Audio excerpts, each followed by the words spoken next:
Ter mais de uma carreira profissional é bem comum nos dias de hoje. Ter múltiplas funções ou até mesmo sair de uma para outra. O nosso entrevistado do 60 Mais de hoje começou na comunicação, mas aos 38 anos parou o doutorado na área para começar a graduação de psicologia, que atua até hoje. Voltou a dar aulas de comunicação e concilia bem os dois mundos. Augusto Vaz tem uma rotina puxada, como a de muitos brasileiros, e ainda tem 3 filhos e tem tempo para tudo. Nas horas vagas, o professor e psicólogo de 62 anos adora ler, fazer tricô e criar conteúdo para as redes sociais. E como a família é a grande inspiração de vida, não podia faltar nessa lista momentos de lazer com o marido e os filhos. O 60 Mais de hoje está apenas começando.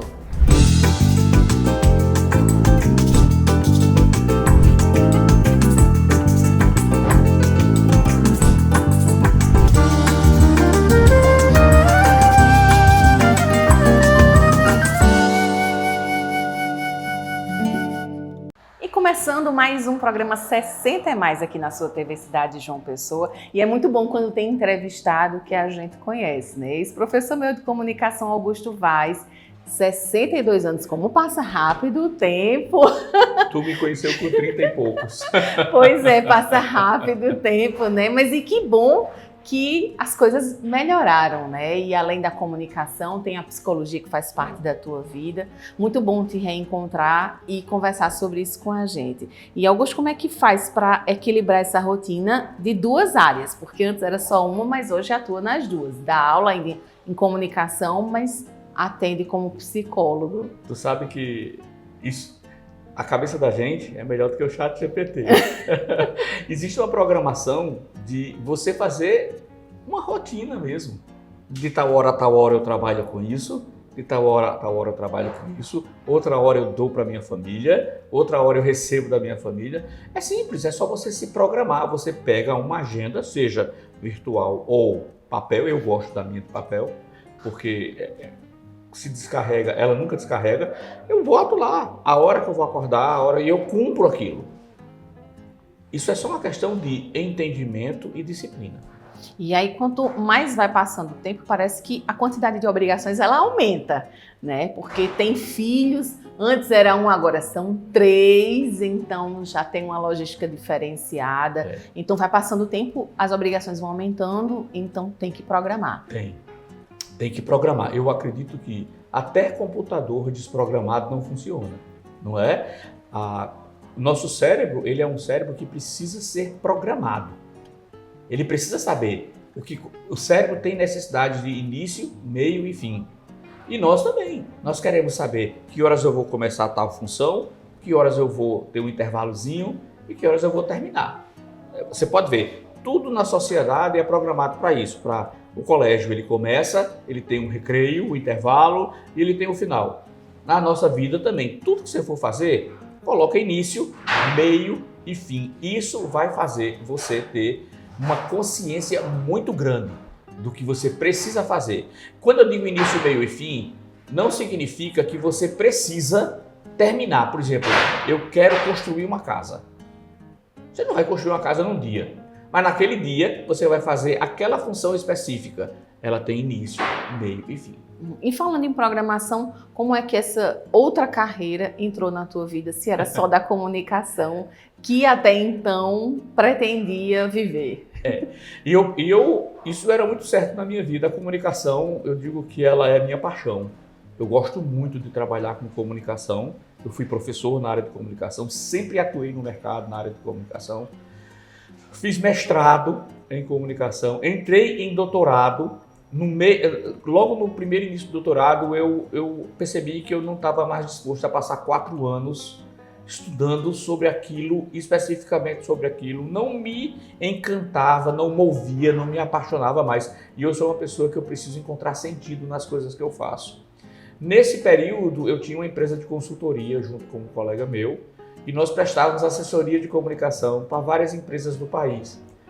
E a gente tinha muita dificuldade de encontrar um psicólogo que fizesse os testes e aplicasse os testes, fizesse os treinamentos, por falta de conhecimento dos psicólogos na área de logística, marketing e comunicação. E a gente contratava, mas os psicólogos eles vinham unicamente com a parte comportamental, o que era importante, mas faltava a parte de gerir na empresa, de logística, de marketing, de merchandising. E aí chegou ao ponto que eu disse assim, eu vou ser psicólogo.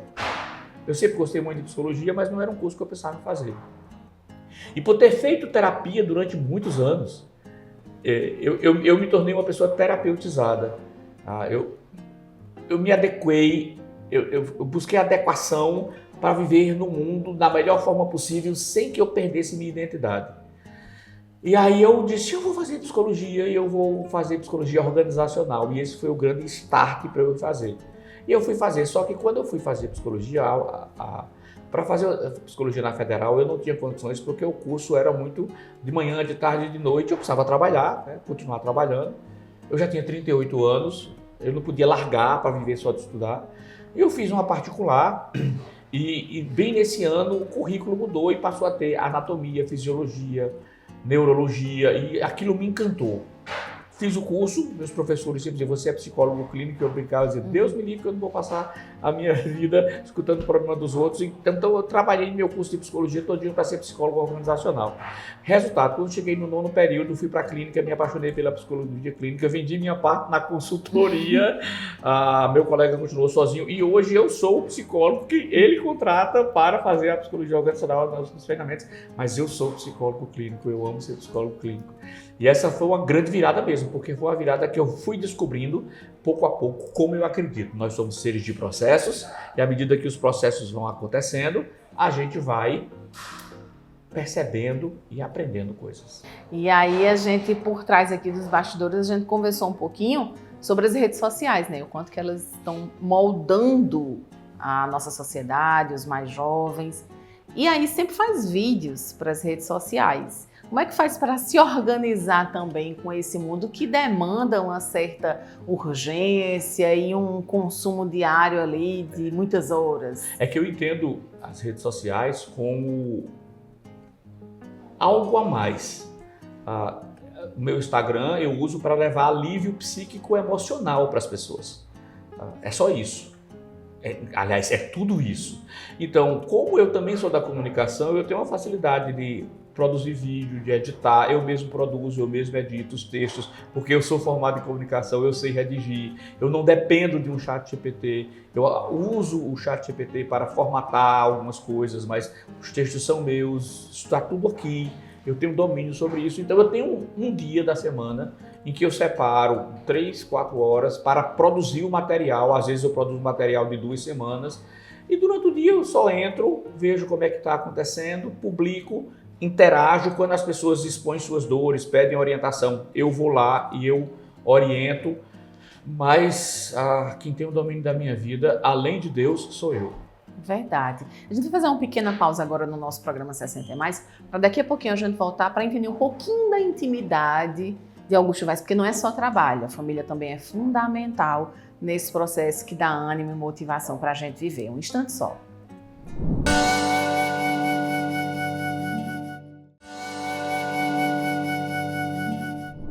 E já estamos de volta com mais um 60 Mais aqui na sua TV Cidade João Pessoa, hoje recebendo o professor, comunicólogo, psicólogo Augusto Vaz.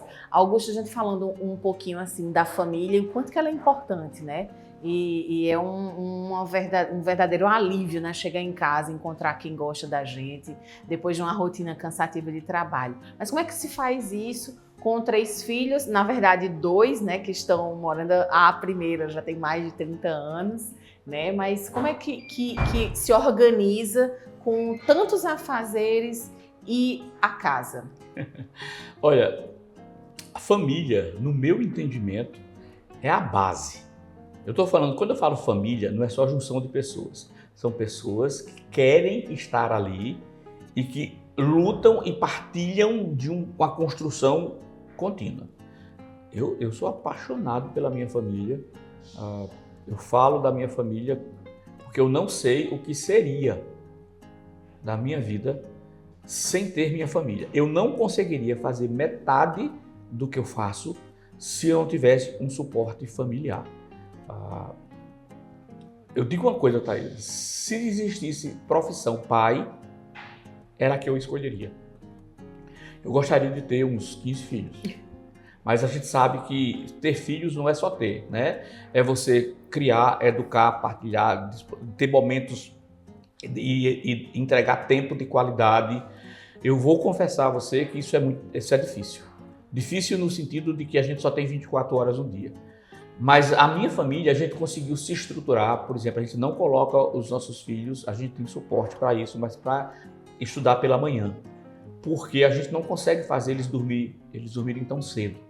Então a gente sempre gosta de ter momentos à noite juntos, a gente sempre tem momentos na hora do almoço, o sábado e domingo é nosso, né? A gente, enquanto um trabalha, o outro tá, a gente sempre está presente, e a gente sempre, mesmo quando eles crescem, quando eles são adolescentes, quando eles são adolescentes, aí é que a gente fica presente mesmo, e preservando e entendendo o momento de criação de identidade deles, mas a gente é presente. Por exemplo, domingo, lá aqui em casa é sagrado, é dia de família.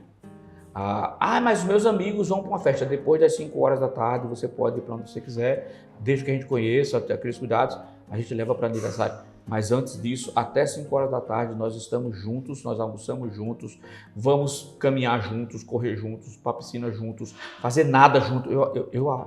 Para mim, um dos grandes segredos da minha família é não fazer nada junto.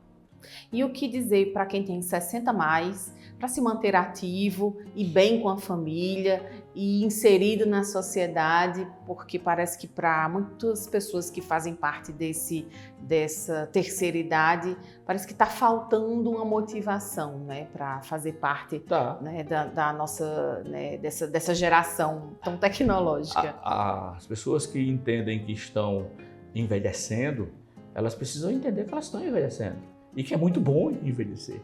Quando eu completei 58 anos, eu já vinha fazendo processo de terapia. Eu não paro de fazer minha terapia porque eu tenho um monte de paciente, durante a semana eu preciso organizar isso, eu tenho o meu psicólogo. Eu cheguei para meu psicólogo e eu disse, eu estou com 58 anos, eu quero me preparar para os 60. Né? E eu fiz 2 anos de preparação, entendendo como eram as limitações, porque a velhice ela traz limitações. Traz limitações físicas, traz limitações cognitivas, mas elas só se tornam limitações se você permitir que elas dominem você. Eu digo a você, sem sombra de dúvida, após os 40 anos, eu nunca fui tão produtivo. Né? Eu produzi demais e eu continuo produzindo demais. Eu trabalho muito, eu vivo minha família muito, porque isso é uma questão de planejamento. Eu faço minha atividade física. Eu tenho o meu momento, eu preciso de um momento sozinho, quase que todo dia, nem que seja meia hora. Eu preciso dormir 20 minutos depois do almoço, nem que seja sentado numa cadeira, eu preciso disso. Então eu me entendo isso. Se eu não durmo pelo menos 10, 15 minutos depois do almoço, seja onde for, eu não vou render à tarde. E eu tenho pacientes para atender à tarde, então eu coloco com algumas prioridades na minha vida. Essas prioridades, elas não são negociadas, não são negociáveis. Eu tenho que ter a caminhada, pelo menos 3 vezes por semana, eu tento fazer isso, às vezes faço 4, às vezes faço 5, mas, por exemplo, dormir após o almoço, dormir uma boa noite de sono, isso me alimentar bem, comer o mínimo de fritura possível, ter uma alimentação rica de saladas, evitar refrigerante ao máximo, evitar chocolates ao máximo. Eu aprendi isso. Eu aprendi. Você não sabe o que é ser idosa. Você ainda não é idosa. Mas você começa a aprender a ser idosa agora, de acordo com as referências de idosos que você vê. Eu digo a você, eu estou com 62 anos, o meu pique é maior do que muitos de 30. Eu trabalho de manhã, tarde e noite, tem dias. Mas quando eu estou trabalhando, eu estou trabalhando. Quando eu estou em casa, eu estou em casa. Quando eu estou com meus filhos, eu estou com meus filhos. Isso para mim foi um grande ensinamento que eu tive. Meu corpo não é mais de 30, mas ele é de 62. E eu uso ele com tudo que ele pode me dar para os 62. Entende? Eu não fico querendo ter 40. Eu não tenho 40, eu tenho 62. Mas o meu corpo vai me dar tudo que uma pessoa de 62 anos saudável pode dar. A minha cabeça está ok, ela está ok e on. para os 62 anos. Eu estou me preparando para os 63, vou me preparar para os 64 e sei que vou chegar aos 70. Eu quero muito chegar aos 80, eu queria muito completar 100. Mas enquanto eu puder ter independência e autonomia, o que é que eu luto? O que é que eu corro atrás? Da minha independência e da minha autonomia. Trabalhar faz um bem gigante. Adoro ir para a faculdade, adoro dar aula, ver essa galera nova chegando. Adoro poder contribuir para que essa galera tenha uma perspectiva diferente. E aí vai uma frustração. É ver que o Brasil é um país que parece que ele só entende que os jovens podem fazer as coisas. Pois muito obrigada pela conversa, parabéns pela família, sucesso no trabalho e você que nos acompanhou também espero que tenha gostado dessa conversa e sabe que no próximo programa tem mais bate-papo inspirador aqui no 60 é Mais. Até a próxima!